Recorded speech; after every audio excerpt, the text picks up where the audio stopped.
the Roman Empire expanded so rapidly and took in so many different kinds of people. I mean, there were, you know, the Jews at the end of the Mediterranean. The Parthian Empire had been partially incorporated into the Roman Empire. Egyptian mystery religions and African folk religion, barbarian Celtic ideals were being imported in, and it became and the state religion, the religion of the emperor as God, was fairly tolerant. You had to burn a candle to Caesar, but you could also burn a candle to Astarte and Thoth and Hermes and all these other people. What got the Christians in trouble was they wouldn't give Caesar his due, even though it says to do this. You know, they kept claiming that they had some kind of political agenda. They kept expecting the return of a political figure. The Romans hated that because they saw it as a political force. Well, in that situation then, you see, you have to talk about early Christianity to get this stuff in context. People don't understand how shaped our knowledge of the origins of Christianity are, with good reason, because the religion wants you to believe that it's all very cut and dried. There are real mysteries surrounding the birth of Christianity. Let me just run through it a little bit. We all know, or most of us know, if you're not completely secular, the Christmas story. And it begins, and Caesar Augustus decreed that a census should be taken of all the world, and each was going to his village to register. Do you all know this story? And so this explains why a pregnant Galilean woman, 9 months pregnant, is 110 miles away from her home village in Jerusalem. We're told that they are obeying the dictates of Caesar Augustus to participate in this census of the empire. And we're told that Pontius Pilate was procurator of Judea at this time. There was no census ordered by Caesar Augustus. No record exists of this anywhere. And if this had happened, it would have been an enormous bureaucratic task involving hundreds of clerks and the coordination of data from all parts of the empire. It would have been a shtick of some sort. And there's nothing, only this reference in the whole story of Christ. Well, you know, weird.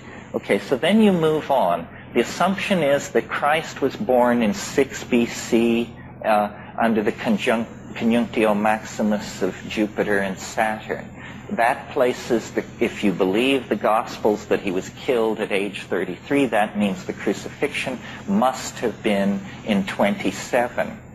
Well, there is no reference to Christ outside the Gospels until AD 71. What was happening between 27 and 71? It's damn near 50 years. And the whole thing falls silent. And then what we get AD 71 in, I think the Roman, I guess it's in Suetonius. Suetonius, who was a Roman historian and contemporary, he says in a long rap about something else, he says, Jews have recently come to Rome and caused public disturbances at the behest of their leader, Crispus. This is as close as we get. We don't even know if Crispus is Christ. We just accept that this must be so because Suetonius is telling us that Jews of a religious type have come to Rome and caused this agitation.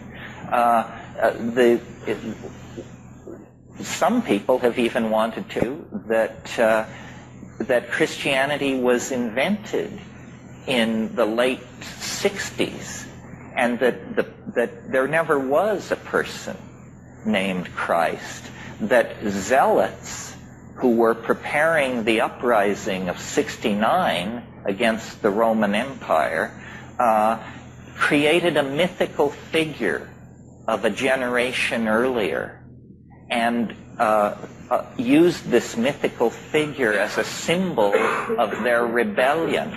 It would be sort of as if we were to get into Joe Hill. You all know who Joe Hill is? The engine of socialism is a-slippin' back. Come on, all you workers, shovel sand on the track. Joe Hill was a martyr to social reform in this country. I believe he was shot by a firing squad in Utah in 1913. Well, we could reach back to Joe Hill and make him the founder of our movement and say what a great guy he was and collect stories about his life, and we could use it to center ourselves and build a kind of social reform movement in the name of Joe Hill. Yeah. The Sacred Mushroom and the Cross. He basically says something very much like this. I don't know about that. I just think it's very peculiar that we know so little about Christ when he had such a major role to play. I mean, take a guy like Mani. Mani, the founder of Manism, who was born in, I think, around 320, God, we know everything about Mani. We have his tax returns. I kid you not.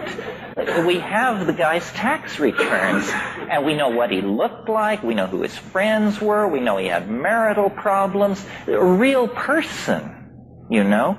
And yet his religion was stomped into oblivion. So there's something funny about all this. And of course, Christ is no ordinary person. Christ is the third person of the Trinity, God incarnate. And out of all of this religious foment, Gnosticism, Hermeticism, Chaldean oracularism, Jewish syncretism, so forth and so on, and Christianity was in there, but it was just one in the crowd, but with sharpened elbows and a sense of organization, it was able to slowly worm its way into a position of dominance. The real Christians, whatever that means, probably were stamped out under the name of pagans. You see, what happened was the message of Christianity was that the end of the world was imminent. This is the other thing that they were into that has also reemerged in modern times, is the imminence of the end of the world. And so for about 180 years after Christ, or 150 years, everybody just was like so stoned out on this rap that no serious organization got done. And they just waited for the end of the world in little communities, practicing voluntary poverty and, you know, doing their thing. And then it began to slowly dawn on people that it had been a long time since the Messiah's promise. And it was kind of stretching out a little. And so then certain mentalities in that situation said, this, return of the Messiah is all very well, but I think we should get some real estate under our control and begin a vigorous building program and maybe found some schools and stuff like that. So these religions began to turn away from their end of the world ecstatic millenarianism and to see themselves as organizing for the long haul. We were talking about this earlier today. When you read these, for instance, the Gospel of Thomas is older than Luke or Matthew, and it contains a whole bunch of stories called infancy stories, stories of Christ as a child and young man. They are the weirdest stories. And what does this word weird mean? It means that they have a strange vibration about them. And it is that strange vibration that caused them to be excluded from the canonical books. For instance, as an example, in the Gospel of Thomas, there's a story, since you happen to ask. Oh, I don't have it here. Well, anyway, it's a story about Christ as a young child in which several times he just zaps people dead who get in his way. There's another story in the Gospel according to Philip where Christ, he and the apostles are going or moving from one town to another, and he becomes hungry.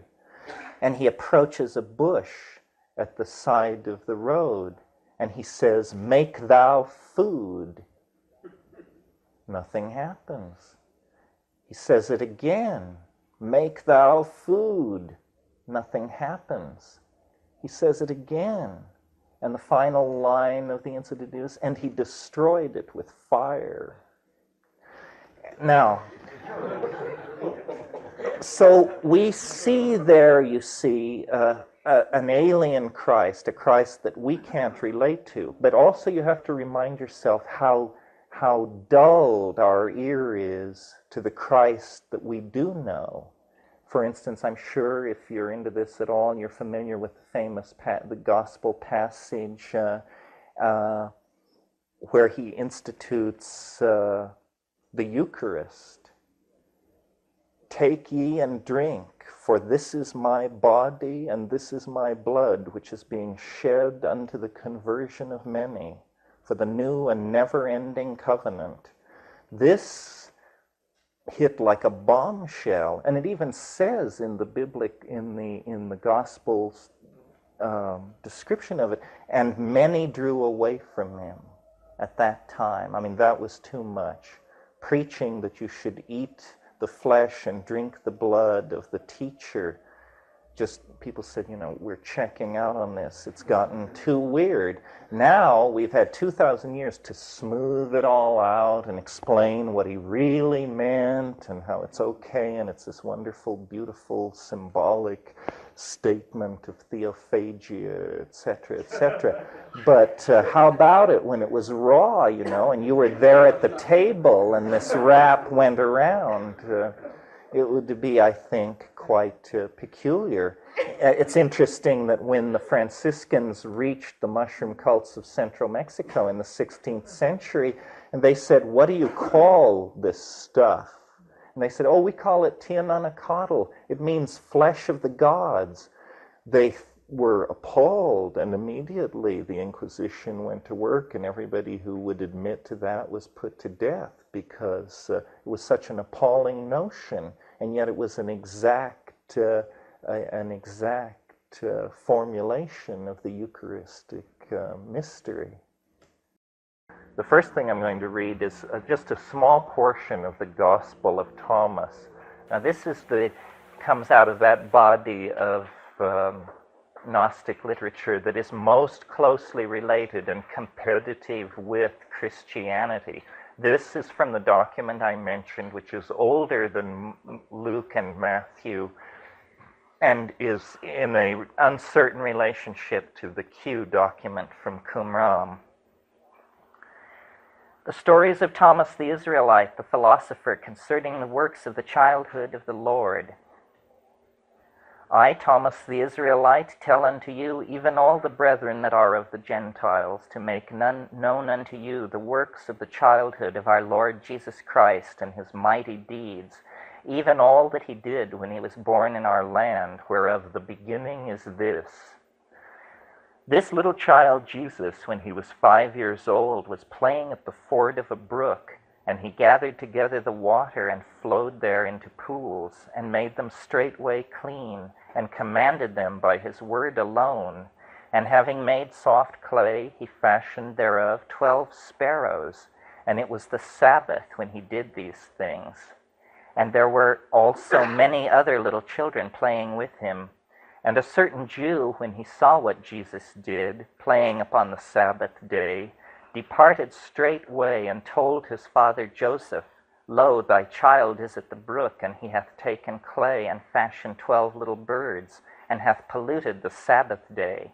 And Joseph came to the place and saw, and cried out to him, saying, Wherefore dost thou do these things on the Sabbath, which it is not lawful to do? But Jesus clapped his hands together and cried out to the sparrows and said to them, Go! And the sparrows took flight and went away chirping.